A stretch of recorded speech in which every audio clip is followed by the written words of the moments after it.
YouTube channel अद्भुत शब्द ज्ञान में आप सबका स्वागत और हार्दिक अभिनंदन। दोस्तों, आज के वीडियो में हम जानेंगे कि अर्जुन को अकेले ही 1 वर्ष वनवास में क्यों जाना पड़ा था। ऐसा क्या हुआ था कि 5 भाइयों में से अकेले अर्जुन को ही वनवास में जाना पड़ा था, बाकी 4 भाई अपने राज्य में ही रहे थे।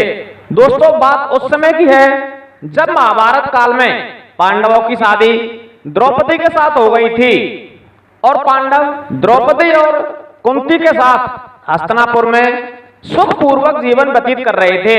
उसी दौरान एक दिन नारद जी वहां पधारे। नारद जी को आया देख सभी पांडवों ने उनकी भरपूर सेवा की तथा द्रौपदी ने भी नारद जी के लिए भोजन आदि की व्यवस्था की थी। नारद जी ने द्रौपदी सहित सभी पांडवों को आशीर्वाद दिया।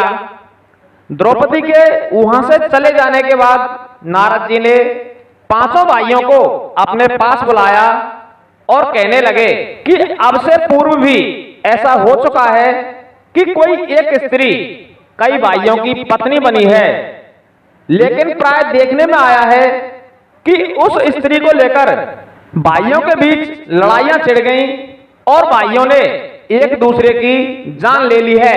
इस विषय में नारद जी ने पांडवों को सुंद और उपसुंद नामक जो 2 राक्षस भाई थे उनकी कथा भी सुनाई थी। कथा सुनाते हुए नारद जी ने उनसे कहा था कि एक समय सुंद और उपसुंद नामक 2 भाई थे। दोनों ने ब्रह्मा जी की घोर तपस्या की और जब ब्रह्मा जी उनकी तपस्या से प्रसन्न होकर उन्हें वरदान देने आए तो दोनों भाइयों ने उनसे वरदान मांगा कि हे परमपिता, आप हमें अमरता का वरदान दें। तो ब्रह्मा जी ने कहा कि मैं अमरता का वरदान नहीं दे सकता, कोई दूसरा वरदान मांग लो। तो काफी सोच विचार करने के बाद उन दोनों भाइयों ने ब्रह्मा जी से कहा कि हे परमपिता, यदि आप हमें अमरता का वरदान नहीं दे सकते तो हमें ऐसा वरदान दीजिए कि इन तीनों लोकों में केवल हम दोनों भाई ही आपस में एक दूसरे को मार सकें, अन्य कोई हमारा वध ना कर सके।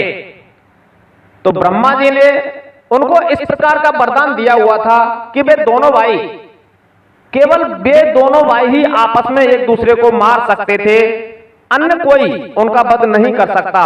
इसलिए ब्रह्मा जी से वरदान पाकर दोनों भाइयों ने तीनों लोकों में त्राही त्राही मचा दी। सभी देवतागण भी उनके भय से कांपने लगे।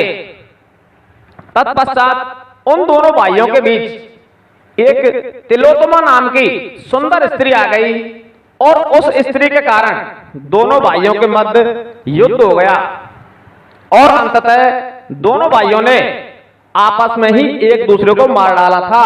इसलिए आप सभी भाई अपनी सहमति से कुछ नियम बनाएं और उन नियमों के अनुसार चलें, जिससे आगे चलकर आप लोगों में आपस में कोई विवाद नहीं हो। इतना कहकर नारद जी तो वहां से चले गए। उनके जाने के बाद पांडवों ने यह नियम बनाया कि एक निश्चित समय तक 5 भाइयों में से कोई एक भाई द्रौपदी के साथ रहेगा। उस समय सीमा के दौरान यदि कोई दूसरा भाई उनके निवास कक्ष में किसी भी कारणवश प्रवेश करता है तो उसको 1 वर्ष तक वनवास जाना पड़ेगा। उसी नियम अनुसार सभी पांडव भाई आराम से रह रहे थे। तभी एक दिन उनके महल के बाहर एक ब्राह्मण आया और जोर जोर से विलाप करने लगा। उसकी आवाज सुनकर अर्जुन उसके पास पहुंचे और पूछा कि हे ब्राह्मण देव, आप इस प्रकार विलाप क्यों कर रहे हो। तो ब्राह्मण ने बताया कि वह वहां से गुजर रहा था, तभी कुछ लुटेरों ने उन पर हमला कर दिया और उसकी सारी गायें उससे छीनकर ले गए।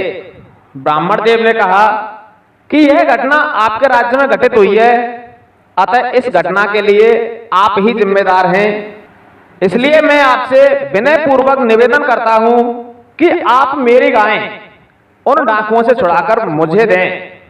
यह सुनकर अर्जुन ने कहा, हे ब्राह्मण देवता, आप घबराएं नहीं, मैं आपकी गायों को डाकुओं के चंगुल से अवश्य छुड़ाकर लाऊंगा। इतना कहकर अर्जुन जैसे ही महल के अंदर गए तो उनको ध्यान आया कि उनके सभी अस्त्र शस्त्र तो उस कक्ष में रखे हैं जिसमें धर्मराज युधिष्ठिर द्रौपदी के साथ रह रहे हैं। इस समय अर्जुन बड़ी दुविधा में पड़ गए। एक तरफ तो अर्जुन को ब्राह्मण की गायों को छुड़ा के लाना था और दूसरी तरफ उनके अस्त्र शस्त्र उस कक्ष में रखे थे जिसमें द्रौपदी और युधिष्ठिर थे। अर्जुन ने सोचा यदि ब्राह्मण की गायों को छुड़ाकर ना लाया गया तो पूरे राज्य को कलंक लगेगा, और यदि मैं अपने अस्त्र शस्त्र लेने उस कक्ष में जाता हूं तो मुझे नियम अनुसार 1 वर्ष के लिए वनवास जाना होगा। अंत में अर्जुन ने उस ब्राह्मण की गायों की रक्षा करने का निश्चय किया और अपने अस्त्र शस्त्र लेने उस कक्ष में प्रवेश कर गए। वहां से अस्त्र शस्त्र लेकर अर्जुन उस ब्राह्मण की गायों को उन लुटेरों से छुड़ा लाए और उस ब्राह्मण को उनकी गाय सौंप दी। इस सब में अर्जुन ने स्वयं 5 भाइयों द्वारा बनाए गए उस नियम का भी उल्लंघन किया था जिसमें तय किया गया था कि एक भाई जो भी एक निश्चित समय सीमा तक द्रौपदी के साथ जिस कक्ष में रहेगा उस कक्ष में कोई दूसरा भाई नहीं जा सकता है। परंतु अर्जुन ने इस नियम का उल्लंघन किया था, इसलिए अर्जुन को अकेले ही 1 वर्ष के लिए वनवास जाना पड़ा था। हमारा यह वीडियो यदि आपको पसंद आया हो तो इस वीडियो को ज्यादा से ज्यादा लाइक करें, शेयर करें और हमारे चैनल को सब्सक्राइब अवश्य कर लें। धन्यवाद।